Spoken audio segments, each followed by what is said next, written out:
I am live. I'm reading Prelude to the Landing on Planet Earth. I am at chapter 7 now. I have already read yesterday and the day before in chapter 7, which is entitled Revelations. This is a book published in 1977 by STUART HOLROYD. It is about a journey of a trio through the Middle East to prevent war through meditation. They're guided by a group called themselves the Management, or the Nine, and they have started their journey now. It ended with Andrija saying, yes, that's very true. 63% of the people in the United States, Tom is the speaker for the collective, Tom said, we're now aware of the existence of other beings and we're beginning to ask, who are they? Yes, and not only that, Andrija said, but they also ask, are they good or evil? When they ask that, Tom said, you must say, they are good and they wish to help. And if there are those who say, but we have seen those of evil, then we would ask you to ask them to look within themselves and to understand that within each physical being there are still all the elements of good and all the elements of what they call evil. But we do not like that word, evil. No, neither do I, Andrija said. I'd like to return to the subject of doubt and belief, John said. I understand completely that what you say about the effects of doubting. But on the other hand, I think that blind faith can be equally dangerous, and that for us to draw the fine line between the two is difficult. We do not ask blind faith of you ever, Tom said. You must never just accept, and you must at all times ask questions. But if you will review your communications, you will find that many things that we have related to have already come to pass. Yes, Andrija said, John and I have been reviewing some of the tapes over the past week, and we are quite astounded of how much we have grown over the last few months under your tutelage. Remember that we have grown with you, because when you grow, we grow. That's a difficult one, Andrija said. I mean, the idea that growth potential still exists at your level, the level of the Nine, is quite amazing to us. It is because you are in the physical and we are in the zone called cold, Tom explained. And through you, we are growing in understanding of the physical. If someone relates an experience to you, you might believe it, but you will not have had the emotion. And what has happened with us is that because there are three of us attached to each of you and we are within your emotions, we are beginning to learn and to understand. That's interesting, Andrija said. We didn't realize that you were getting a refresher course in Earth experience. It is not just Earth, Doctor. It is the physical. The Earth is only one of many physical planets, but it is the densest, which is unfortunate for you, but means that it is the best place for us to learn. Concluding the session, Tom said, we have begun a new time in your land and your universe, and it is a time for you to drop and to remove the strings that attaches you to the past time in the physical, and to remove also your doubts. We ask this of you, and we know that it is much, and we know that it is difficult for you to prove what you say to those around you, but it is not necessary, for the proof will come in time.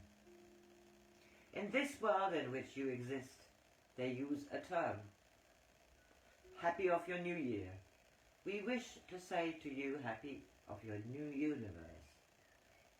As if in response to the call of the new time, during January and February 1975, contacts were re-established with old associates, and there was a continued flow of visitors to Orsini, including Bobby, Lyle Watson, Dr. Neil Hitchen, and Jim Puharich.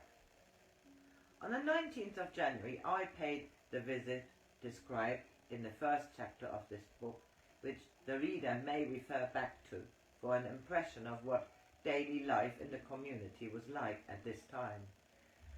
It is very much an outdoors impression, though, and since writing it, I have listened to the tapes and talked to the people involved and got a clearer picture of the interpersonal conflicts and underlying tensions of the time. In this narrative, I had to focus on Phyllis, Andrija and John, and I've only been able to mention very briefly relationships they each had outside the trio. Nor have I been able to make more than a passing mention of the fact that, when he was at home in Orsini, Andrija sometimes held communications through other psychics. In order to preserve the anonymity of certain of these, when we speak of Colette in the rest of this narrative, the reader should understand that the name is used for more than one person. The first communication that Colette participated in is interesting, both for its content and for the fact that it was the only communication of this period that was terminated abruptly, allegedly because of the activities of the opposition. Tom chose this occasion to address the group on the subject of spurious physical and spiritual experience and the different orders of non-physical existence. We know that what you have done in faith, he began. We have asked you to understand that the nature of the project will take from all three of you great energy. You will also recall that those that oppose have not finished opposing. Now we wish you to understand clearly that what we are asking from a universal point, and not from an earthly or a spirit point.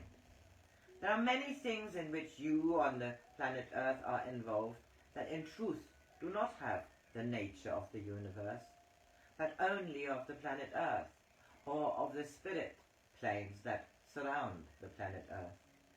And you have the belief that this is a way of attaining what you call the spiritual. There are many processes in which you are involved, which are a waste of time, and which also create a problem, because you believe that this is the path on which you must go. We wish you to know that when a physical body is ill, the person often has what is called a spiritual experience. Do you understand why this is so? It is because the so-called separation of the spirit from the body occurs, Andrija said. It is in a sense. But what happens is that when the physical body is ill, not all the vital organs operate upon the proper vitality rate in order for the physical body to function properly. This, in turn, gives the feeling to the physical being that they are having a spiritual experience. It is simply because they are between two worlds. They are closer then to the spirit world than they are to the physical world. Is that what we call the astral? Andrija asked. There are different planes of existence in the spirit world, Tom explained, but it is not a universal world. Each planetary civilization has in its midst or around it a spirit plane, or numerous spirit planes. And there are within the physical planet Earth many forms of communication with different levels within the spirit planes.